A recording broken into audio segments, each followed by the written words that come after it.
Yeah. Okay. So, just to get caught up again, so we said that Isaiah really starts off his book with pronouncing judgment on Judah.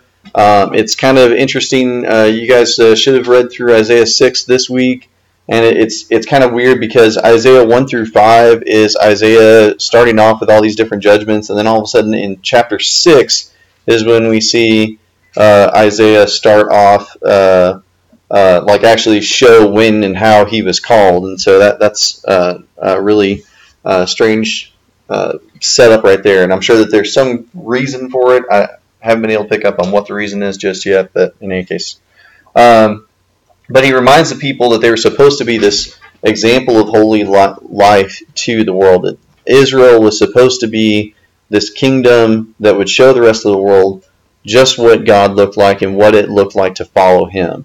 And they obviously don't do a good job of it at all. What's some of the ways that the world, how does the world treat the poor and the oppressed? Poorly. Poorly, yeah. Oppressly. Oppressly? That's a new one. All right. Poorly. Yeah. I mean, in reality, the world is the main reason that there are poor, that there are people that aren't being treated right, because they sit there and instead of just forgiving a debt because somebody can't make a payment or something like that, they take it out and they sit there and start taking children and family and land. And Israel's not supposed to act like that, but they do. They're supposed to trust in God for all their crops and for their protection and everything else, and instead they make alliances. They try and pray to foreign gods. There's all this different stuff that's going on that they aren't supposed to be doing, but they are. So they become just like the rest of the world.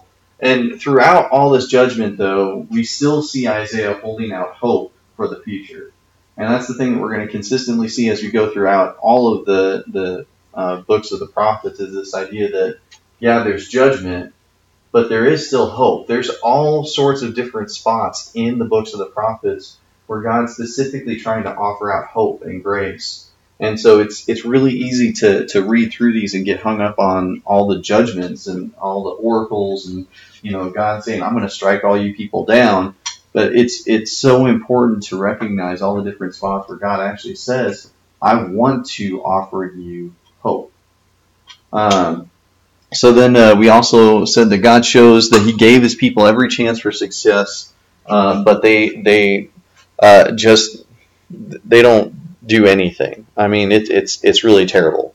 And so God uses the analogy of a vineyard, and He specifically says, I cultivated the land. I put the right stuff up so that the vines could grow in exactly the way that they needed to. I put walls around it, protect it. I put watchtowers up so that I could keep an eye out on stuff. I put a wine press in because I expected a harvest from all this, and yet it's just nothing. And God's speaking metaphorically with the use of a vineyard, but at the same time, in a way, He's kind of literal, because when Israel came into the promised land, there were kingdoms already in place, but God specifically takes all these kingdoms out. And whether God marches some of these kingdoms off on their own or has the people of Israel kill them, I mean, Jericho is the only city that's already built and established that God tells them to completely wipe out. So as Israel starts marching through all these different places, there's all these cities that are completely built, ready to go, and they don't have to do a thing. And God has cultivated the land for them so that they've got every opportunity for success. He literally watches over them so that anytime a physical threat tries to come their way, God just says, nope. And David was a clear example of, I'm going to trust in God's might to rescue and not my own or the armies or anything else. And so God watches over them, but they don't produce a harvest. And we talked last week about how God sets this example of, He says that you're going to have a 10-acre vineyard, and how much wine do you guys remember how much wine He said that they would get off of a 10-acre vineyard? Like 1 bucket or something like that. Yeah, like 5 gallons and that's it, which is a pathetic yield for a 10-acre vineyard. And really the analogy is kind of being flipped on Israel. Okay? Because God has given them every chance for success. And is all of Israel terrible? No. No, it's about the same as a 5-gallon bucket.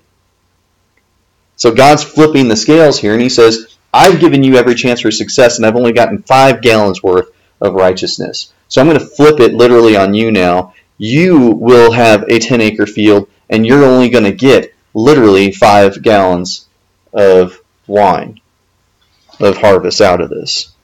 So that brings us up to chapter 7. So let's go ahead and read through chapter 7. We are back at Weston this week, so right? I think so. I thought so. Okay, yeah. Caitlin's going, yeah, we're back at Weston. So, all right, so 2 verses each. Weston, we'll start over here with you. Let's see, 25 verses, 3, 6, 9. Okay, yeah, that should Let's be good. start on that side. It's got a lot of names. All right. Here, let's do this. I'll start with verses 1 through 2, and then you guys can pick it back up. All right. When Ahaz, son of Jotham, the son of Uzziah, was king of Judah, King Rezin of Aram, and Pekah, son of Remaliah, king of Israel, marched up to fight against Jerusalem, but they could not overpower it. Now the house of David was told, Aram has allied itself with Ephraim, so the hearts of Ahaz and his people were shaken, as the trees of the forest are shaken by the wind. Then the Lord said to Isaiah, Go out, you and your son Shear-Jashub. That to meet Ahaz at the end of the Aqueduct of the upper pool. On the road to the launderer's field, say to him, Be careful, keep calm, and don't be afraid. Do not lose heart because of these 2 smoldering stubs of firewood, because of the fierce anger of Rezin and Aram, and the son of Remaliah. Because Syria with Immanuel, the son of Remaliah has devised evil against you, saying, Let us go up against Judah and terrify it, and let us conquer it ourselves, and set up the son of Tabil. as king in the midst of it. Yet this is what the sovereign Lord says. It will not take place, it will not happen, for the head of Aram is Damascus, and the head of Damascus is Rezin. Within 65 years, Ephraim will be too shattered to be a people. The head of Ephraim is Samaria, and the head of Samaria is Remaliah's son. If you do not stand firm in your faith, you will not stand at all. Again the Lord spoke to Ahaz. Ask the Lord your God for a sign, whether it is the steepest depths or the highest heights. But Ahaz said, I will not ask, I will not put the Lord to the test. And he said, Hear then, O house of David, is it too little for you to weary men, that you weary my God also? Therefore the Lord himself will give you the sign. Behold, the virgin shall conceive and bear a son, and shall call his name Immanuel. By the time this child is old enough to choose what is right and reject what is wrong, he will be eating yogurt and honey, for before this child is that old, the lands of the 2 kings you fear so much will be deserted. The Lord will bring on you and on your people and on the house of your father a time unlike any since Ephraim broke away from Judah. He will bring the king of Assyria. In that day the Lord will whistle for flies for the Nile Delta in Egypt and for bees from the land of Syria. They will all come and settle in the steep ravines and in the crevices, in the rocks, on all the thorn bushes and at all water holes. In that day, the Lord will use a razor fired from beyond the Euphrates River, the king of Assyria, to shave your head and private parts and cut off your beard also. In that day a man will keep alive a young cow and 2 goats, because of the abundance of the wealth they gained. You will have curds to eat. All who remain in the land will eat curds and honey. In that day, in every place where there were 1,000 burned was 1,000 silver shekels. shekels, there will be only beards and goats. Hunters will go there with bow and arrow, for the land is covered with Briars. briars. There you go. And as for all the hills once cultivated by the hounds, you will no longer go there for fear of the briars and thorns. They will become places where cattle are turned loose and where sheep are. Cattle are turned loose. That sounds familiar to today. All right.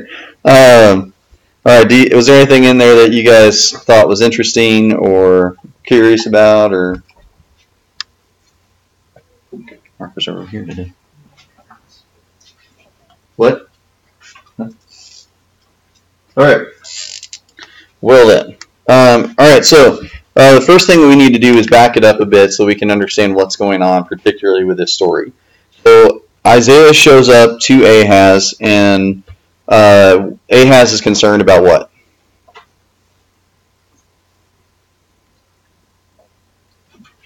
Two people are getting ready to come after him. Who are they? Bad Moors. All right. If your Bibles aren't still open, go ahead and keep them open so you can keep track of what's going on here. All right. So there's a lot of different kingdoms that have popped up. Okay. So you've got let's see here. We'll say that this is the water, and then you've got Judah's right about here. Israel's right about here. Let's see here. Iran is somewhere either here or here. I can't remember. If you've got a map in your Bible, go ahead and look it up. And then Assyria's right around here. Babylon's over here. Medo-Persia, Egypt. Okay? So, Judah is right here. And he has Israel and Aram coming after him. Now, it's important, the reason that we have to back this up a bit is because it all builds into what's going on in the story. The reason that Israel, the northern kingdom, and Aram are coming after Judah is because Judah is not agreeing to what they want them to. Which Israel and Aram know that Assyria is building in power. Okay? Ancient world, especially during this particular point of time, I mean, nations are starting to get bigger and bigger. Okay? Up until Assyria really starts making all these moves, Egypt was one of the biggest powers in the world, and then eventually they just kind of stagnate and stop. But Assyria is now getting bigger and bigger. They're taking over more and more land. They're going into kingdoms and taking them over. And so Israel and Assyria see the threat, and they're getting scared. Now, Assyria is not the only one that's going to be doing this. I mean, we know that Assyria is going to make this one big push, and then eventually they're going to start to crumble and fade, and all of a sudden Babylon's going to come. And they're going to sweep in. They're going to take over everything. And then the kingdoms get bigger. Okay? So it becomes Assyria, then it becomes Babylon, then it becomes this big push from the Medo-Persians when the opportunity strikes, and they take over the land. And then Alexander the Great swoops in, and he takes over an even bigger part of the land. And so now he's coming in like that. And then Rome eventually comes through, and they take an even bigger portion of land. Okay? Huh? Yeah. They take over most of the eastern world at that point. And there's a reason that I'm moving my hands like this. I know it might seem a little bit, crazy or whatever, but if you look through the text, there's a lot of different times when they talk about like chaotic waters. Okay? Last week we showed that video with the Bible Project where they were talking about the poetry and how biblical poetry works. There's a second part to that video, and they specifically show how they are constantly using the metaphor of chaotic waters, and then they'll use nations in that sense as well. In fact, we're going to see it here in either chapter 7 or you'll see it in chapter 8, where it talks about the waters rising up to the neck. Okay? And so this is constantly used, and it's because, the nations are going against each other like chaotic waves, crashing against each other. Okay? But in particular, what we're seeing right here is that Assyria is trying to move and advance. Israel and Aram have already said, we're going to join forces to try and stop Assyria. Judah hasn't joined that alliance. And so to prevent Judah from becoming a potential ally with Assyria and a threat, they start attacking Judah. Now, why is Judah not joining in the fight with Aram and Israel? They don't want trouble. Yeah, that's part of it. That's definitely a part of it. They absolutely don't want to be getting into trouble. They already experienced, I mean, their land is devastated enough as is. They don't want any more trouble. They don't want to, stir up anything else. Part of it is because Isaiah has specifically said, don't join up in all of this. Okay? Any ideas on why Isaiah might be saying, don't join with Israel and Aram, don't join with Assyria, don't do any of that? Because God will take care of them.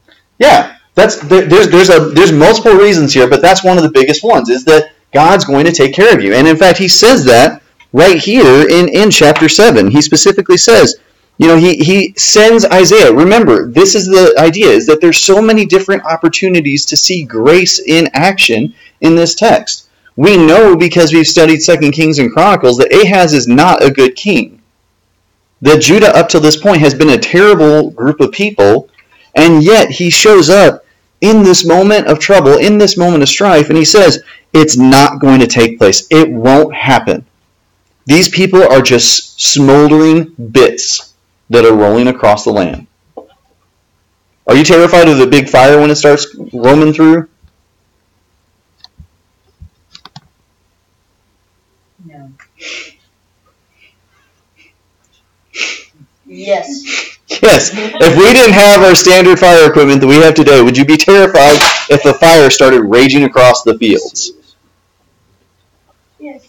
Yeah. Okay. Now, if even without a whole bunch of fire equipment that we've got today, if all of a sudden you saw like two little embers like rolling across your feet, would you be that concerned about it? No. What do you do if you see two little embers like rolling past your feet? Stop. You put it out really quick and easy. Huh? You don't put gas on them, Weston. Okay, if you're destructive and you're Weston, you put gas on it, but no. Gas would come out. Would it really? No. Yes, if it's not an open flame, it will. Whatever. Okay, anyways. Golly, we're getting off track here. Alright, so, no, smoldering embers you don't have to worry about, okay? And that's what he's trying to say. And he even points out, look, in 65 years, Israel's not even going to be a country. Okay? And so God's specifically trying to emphasize to them, you don't have to be scared. He's trying to reassure them, trust in me. Don't trust in anybody else. Alright? Are God's people supposed to make any kind of alliances with foreign countries? No. Why? Because God will take care of them. Because God will take care of them. Okay? So Isaiah is specifically telling them, don't make an alliance because God's going to take care of you and you don't have to worry about any of this. And there's a third reason. Okay? And part of that's linked to something that goes on during with David and Saul and with Elisha. So David is running away from Saul, right?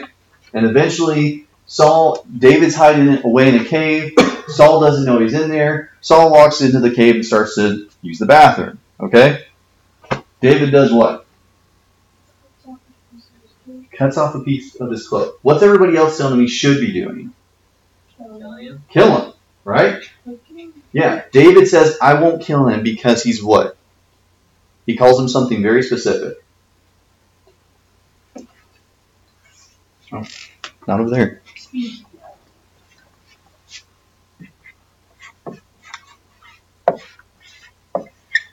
Lord's anointed one. There you go. I don't know if I'm spelling anointed right, but whatever. The Lord's anointed. What does anointed mean? You guys remember? Something about oil. When you get oil put on your head by like a high, what is it called? Like a prophet or something? Yeah. And they're doing it for what reason?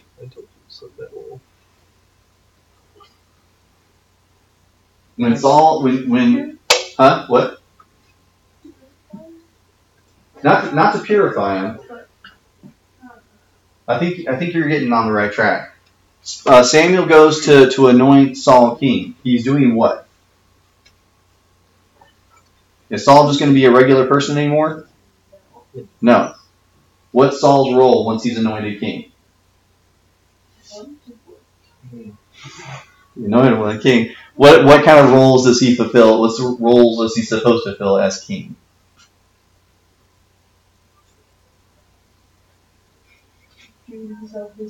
What? The duties of his people. Duties of his people. What do you mean by duties of his people?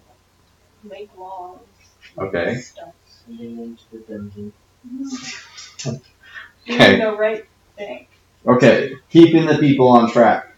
Okay. Who's actually making the actual laws of the kingdom? What? The prophets. Okay. The prophets are the ones making the laws essentially, because the prophets are the ones that are hearing from God, and they're the ones that take the words and they say, okay, this is what God expects of His people. All right. So then the king's role is to say, okay, I'm God's enforcer. If there are people that are trying to consult, the dead or consult spirits or whatever else, I'm going to make sure that they get knocked out. If there are people that aren't obeying, they're going to be judged. Yeah, I'm going to set them straight. I'm going to make sure that the people follow God's commands. I'm going to make sure that the people are taken care of. And if there are other things that come about, the king's supposed to make sure that he's got the wisdom to rule between the people and make sure everybody's doing what they're supposed to be doing. Okay? So an anointed person is somebody that has been given a specific task by God. Okay? So David is specifically saying, I won't strike the Lord's anointed. Because he's saying God has specifically selected Saul to fulfill this purpose. So if anybody's going to kill Saul, it ain't going to be me. And do you guys actually remember how Saul does die? Old age. No, unfortunately not. God did. Not shot through the heart. There it is. No. So Saul goes to battle against the Philistines. They start losing the battle. Saul notices that he's going to lose, so he tells his armor bearer to run him through. He takes his own sword and he shoves it through and stabs himself. Okay?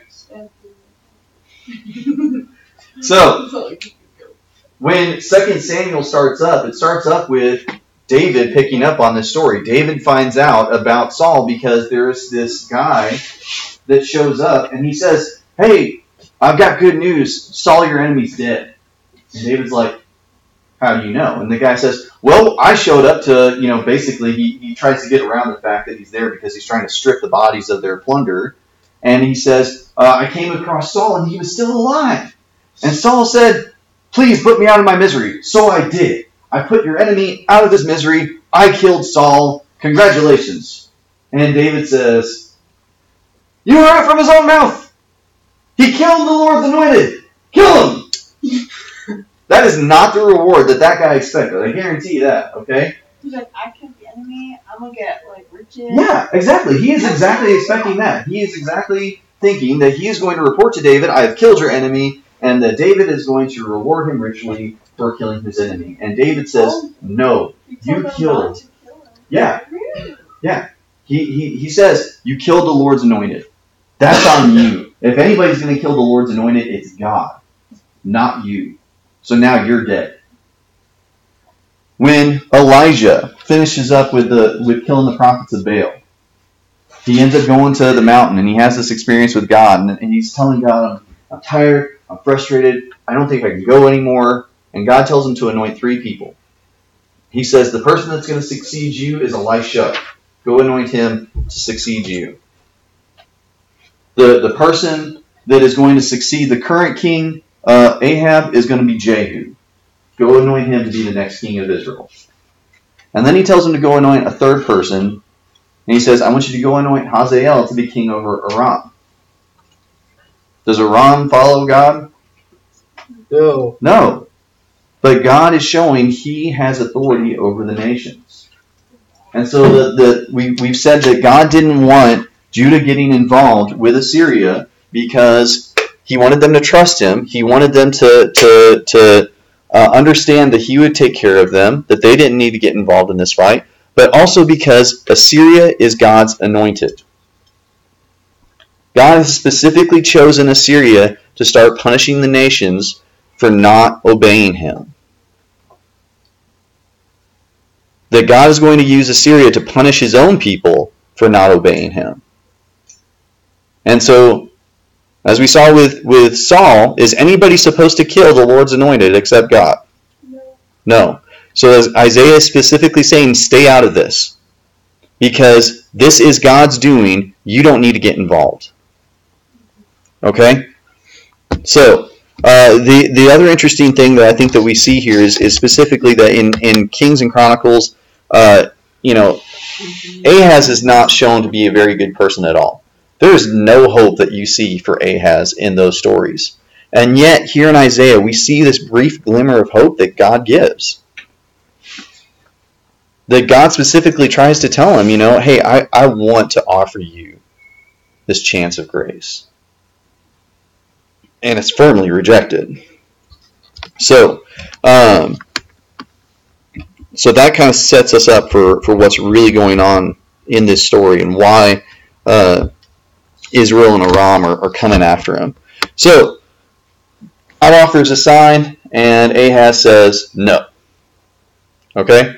Now, Ahaz specifically says that he doesn't want to put the Lord to the test, and God gets mad. Does that seem kind of weird? No, it's completely normal. Who else says that they don't that we should not put the Lord to the test?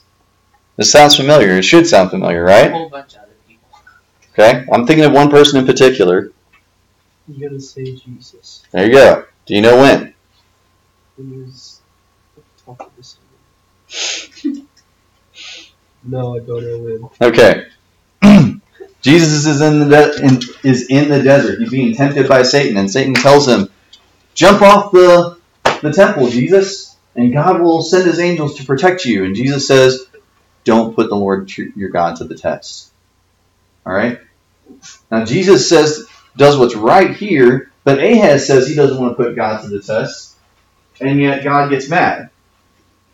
What's the difference between these two situations? He didn't have faith. It's a little bit of it. It's part of it. What's one of the big differences between these two scenarios? God says, "I'll offer you a sign. Tell me what you want to see," and Ahaz says no. Jesus says, or Satan says, "Make God show God's you." offering it. You're not making him. Yeah, do your sign. exactly. With Jesus, Satan wants to force God's hand. Okay? With Ahaz, God is offering his hand and saying, "I want to show you a sign." And Ahaz says, "No." Okay? There's the big difference there is this idea of who's asking and the humility involved in that circumstance. Okay? Now, part of this that we have to see too is that that there's another reason that God's angry about this, and it's because of what's really happening in Ahaz's response. Does Ahaz believe in any way anything about God? No. We've talked about Ahaz and that he not only brings back all the idol worship that his fathers got rid of, but he even goes steps further and starts offering his children to the fire. Okay? So no, Ahaz is not good. Ahaz does not believe in God whatsoever. And so when Ahaz sits here and says, "I don't want to put the Lord to the test," he's not really saying, "I don't want to test God." What he's actually saying is, "I really don't believe anything of what you say." And so this is why God is specifically getting angry. Okay? God is trying to reach out. God is trying to say, "I want to give you a sign. I want to show you my grace." And Ahaz just smacks God in the face and says, "Whatever." God's trying to offer his hand, and Ahaz is sitting there going, and just completely disrespecting God. Okay? And so this is what starts to happen in the rest of this chapter. This is why Isaiah says, is it not enough for you to try the patience of humans? Will you try the patience of my God also? And so this is what we get into with the rest of the chapter here, is that God is specifically saying, I offered you a sign. You refused it. Guess what? You're getting a sign anyways. And here's what the sign is going to be. And so he gets into the sign of the virgin. He says, therefore the Lord himself will give you a sign. The virgin will conceive and give birth to a son, and will call him Immanuel, and all the rest of this. Now, who's being referred to in that passage? Jesus. Okay? Now, one thing that we have to understand when we're talking about biblical prophecy is that there's a couple different ways it's seen. All right? The Jewish scholars, when they would write this stuff and look back on it, reflect on it before Jesus, they would look at it and say, okay, well, there is an immediate fulfillment because God always came through on his word. Okay? And in a lot of these times, you can actually look and see that there actually is an immediate fulfillment of the prophecy. Okay? However, when the New Testament authors come around, they're looking back throughout the text and they're saying, oh my goodness, everything in here pointed to Jesus. And so that's why the New Testament authors are constantly referring back to the Old Testament and looking at all these different things. Or you're going to see a lot of it you'll see it here in chapter 7. You're going to see it more in chapter 8 and chapter 9. Okay? There's all these different ways that God specifically references what's coming. Okay? And so what the New Testament authors did was they started doing this thing where they're like, okay, there was the immediate fulfillment of the prophecy, and then there was a future fulfillment of the prophecy as well. All right? Now, in most circumstances, that usually fits in pretty good. In this one, though, if you look into most of raise your hand if you got a study Bible, whether it's on your phone or at home. Like it's got all the notes at the bottom. Yeah? Okay. So if you look at your study Bibles tonight or this afternoon, whenever you get home, or if it's on your phone, that's fine too. But if you look in there, you'll probably notice that most of the time they sit there and talk about how the immediate fulfillment is with Isaiah's son that's born in chapter 8. Okay? There's a couple problems with that. Okay? If this is talking about Isaiah's son born to him in chapter 8, is his wife a virgin? No. That's not how it works. Okay? Now, and specifically, it can't be the wife that bore him his first son, Shir Yeshev, or however you say that, because he got her pregnant. Okay? Now, it could be that maybe, and this is what some people have tried to argue, is that maybe Isaiah took a second wife. Either his first wife died, or he's taking a second wife, and now he's got this other kid. Is she a virgin? No. Okay, he'll specifically talk about that in chapter 8 here. He says, let's see here. Where'd it go? Oh, okay. Yeah, chapter 8, verse 3. Depending on your translation, in this version of the NIV, it's more blunt about the fact that he's going and he's making a baby with his wife. In some, it might just say he went to, but the suggestion is that he's going and he's sleeping with this wife of his to have a child. She's not a virgin. Okay? It specifically says virgin. And so the thing that we have to take into consideration is this. Look at chapter 7 again. Let's see here. Verse 10. Who's God speaking to?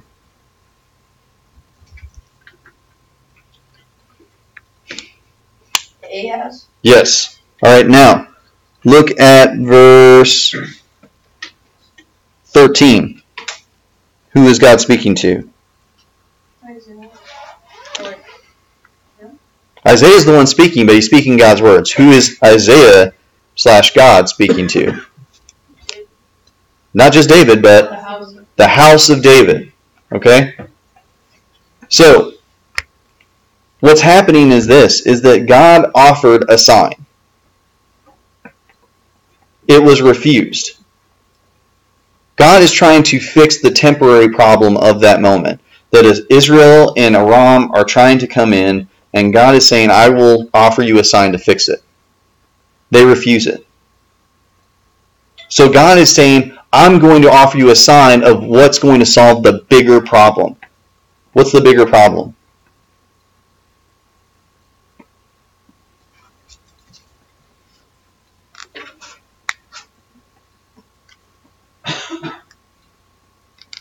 What's the bigger problem? Is it a nation?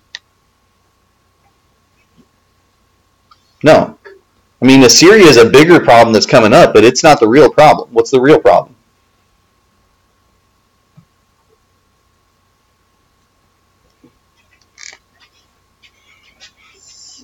There you go. Sin.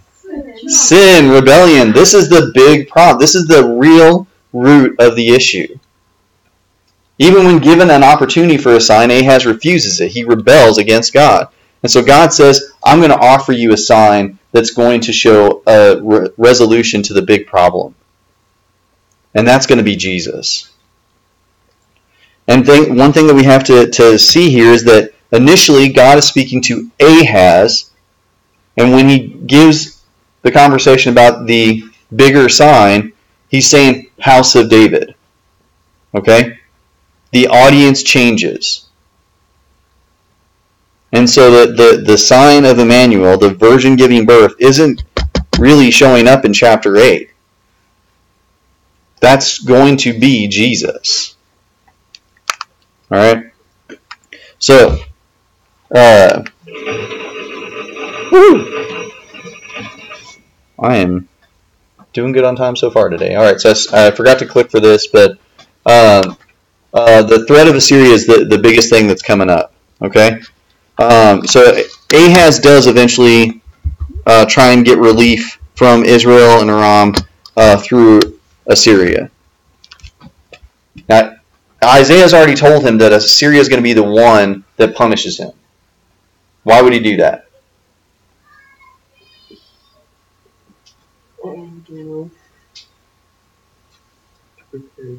Huh?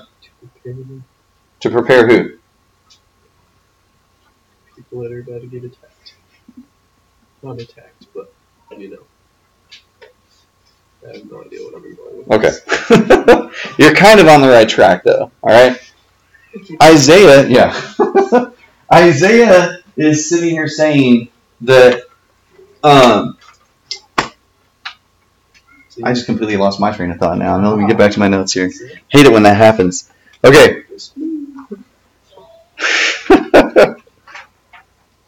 Yeah. All right. Right. Okay. So Isaiah specifically tells him, "Don't do this," and he does it anyways. What's likely happening is that Ahaz is either thinking to himself that if he aligns himself with Assyria, he won't get attacked, or that he'll just be able to sit there and subvert God's plans because he'll be aligned with Assyria. But Assyria doesn't care. What Assyria ends up doing is they agree to his terms of going to attack Israel and Aram, and he takes his money, and then he comes back and he takes some more. And eventually, this starts the process for Judah of their downfall. So the message for this week: when troubles come our way, whether it's spiritual or physical, God wants us to put our trust in Him and not try to rely on our own methods. Okay? I don't care if it's something that's going on financially or school or whatever, or if it's some kind of anxiety or sin or whatever that you're struggling with. God wants us to trust in Him. And so when you hit these moments where you're struggling, keep praying. And I'm not going to sit there and try and sugarcoat this for you and tell you that you're going to get an immediate answer, or that you're even going to get the answer that you want. Because there's plenty of times that in the Bible where it shows that God's people cried out to Him, and you still see nations like Assyria and Babylon march through.